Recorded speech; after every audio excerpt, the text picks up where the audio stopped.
नमस्कार मो चैनल को आपको स्वागत। मुझे किसी फूलकोबी किसी कंचा लंका और दुईटी पियाज को छोट छोट कर एमती काटिक रखी। लुण, खाइबा सोडा, तेल, बेसन 2 कप, पानी।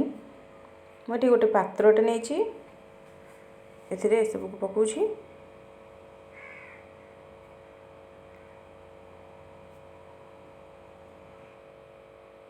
लुण स्वाद अनुसार,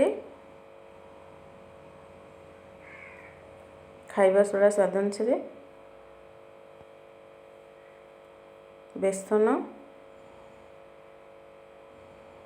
अल्प पानी देकी बैटर टी प्रस्तुत करवा।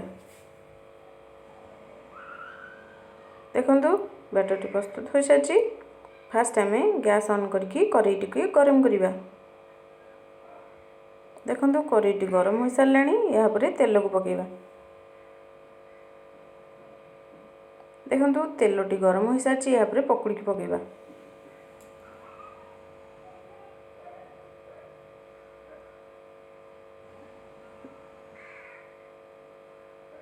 देखो प्रस्तुत हो सारी फूलकोबी पकुड़ी। यापर यह प्लेट को काढ़ा।